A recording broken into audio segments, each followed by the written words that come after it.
Hello, magandang hapon po sa ating mga mahal na air sign, the Libra. Lola Baby from Belgium nagpapakilala po.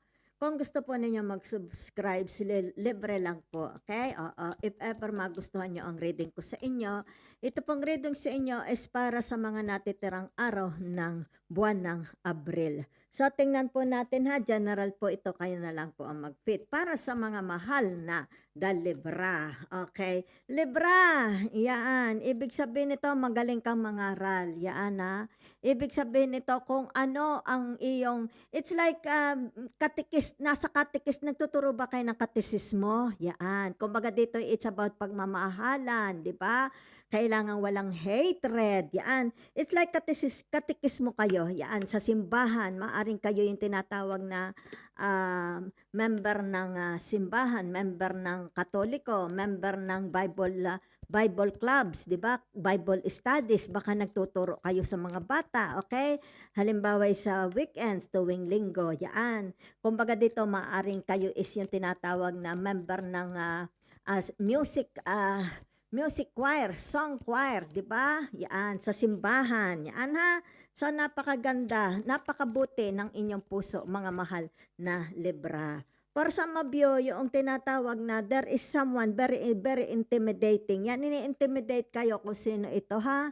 Yan. Kumbaga dito, tinatakot kayo. It's like tinatawag, matakot ka sa akin, Libra. Yan. Okay?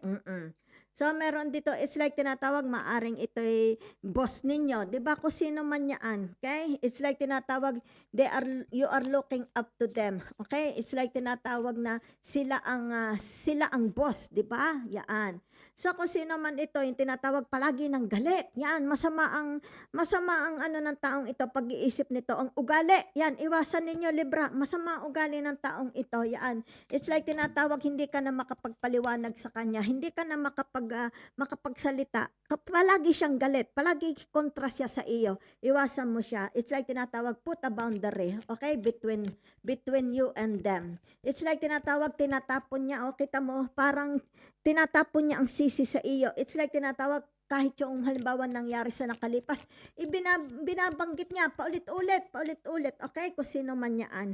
So for some of you, meron dito yung tinatawag na, yan it's like kayo ito, di ba? It's like tinatawag, napakamatulungin ninyo. Yan kita mo, napakamatulungin nyo. Hanggat maaari gusto nyo tumulong sa kapwa. Yan ha, sa nakikita sa inyo. Meron din yung tinatawag gustong sumama. Yan, may mga gustong sumama sa inyo. Very attractive. Gustong-gusto nilang energy ninyo, ha? Okay. So, meron dito yung tinatawag very obsessed. Okay? Obsessed ito sa tinatawag. Siguro may pagka-playboy. Hindi ko alam kung kaninong energy mo ba yan o energy ng kapartner mo. Ibig sabihin nito, very obsessed siya, okay, sa tao. Halimbawa, it's like ang tao sa kanya is like an object, a property, okay? Kasi nilalagyan niya ng tato, 'di ba? Yan. Parang obsession, yan, object, something like that ha, a property. Yan ha. So, kumbaga, it's like tinatawag, nagbibilang siguro ito ng kapartner, di ba? It's like tinatawag, yan na number 1, yan na number 2, yan na number 3, okay? Queen of Cups, ay, ang dami nyong grasya, yan ang dami nyong admirers, kumbaga dito yung tinatawag na, you're full of abundance, dahil lumabas ang Queen of Cups, ha? It's like, you are full of abundance, okay? Especially ngayong tinatawag na summer, there is a beginning, a new love, a new relationship, a new partnership. Kumbaga dito yung tinatawag na maraming naiinggit sa inyo. It's like gustong-gusto nilang nakawin, di ba? What you have, yan, kita mo may mga daga. It's like tinatawag, all the privileges you have, they want to steal it from you. Maraming nagnanasa, okay? Halimbawa sabihin sa inyong kagandahan, sa inyong pwesto, sa inyong sitwasyon, whatever, kung ano man ito, kalagayan mo sa buhay, maybe you as a very beautiful person, as a good person, yan ang daming tinatawag na inaay na gustong nakawin niya sa inyo. Okay, magpapakita na ang kung sino itong the mystery girl, the mystery boy. Ibig sabihin yan, yung tinatawag na matagal admirers nyo ito. Okay, maaring ito tinatawag pagka sa social media, nagsasend siguro siya ng message, nagla-like siya, 'di ba? Nagla-like, nagko-comment, pero ibig sabihin nito, nakamask, okay? Hindi niya pinakikita yung tinatawag na tunay na identity. So this time, magpapakilala na siya sa inyo. Yan, no? Magpapakilala na siya. Yan. Kumbaga dito, nakikita tuwan-tuwa ka na dahil makikilala mo na siya. Okay? Hindi na siya yung tinatawag na the mystery man, the mystery person. For some of you, napaka-optimistic ng tingin nyo sa buhay nyo. You are ready. It's like tinatawag na if there is an opportunity, a door openings, ibig sabihin nito, you are ready. Hindi mo ito tinatanggihan, di ba? It's like tinatawag, napakaagap mo, inaagapan mo agad para makuha mo ito. It's like tinatawag, bago nila makuha yan, ibig sabihin, naroon ka na, okay? Nasa front ka na, ahead, okay? Yan.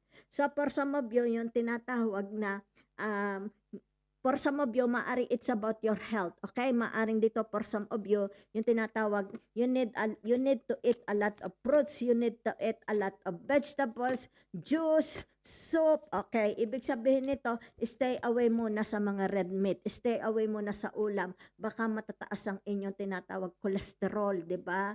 Yan, maaring for some of you, it has something to do about your health. Kailangan ng tinatawag cleaning. Yan ha, yan, para bumaba yung inyong tinatawag alta presyon, baka may mga diabetes kayo, mataas ang sugar. So, ibig sabihin nito, yung tinatawag,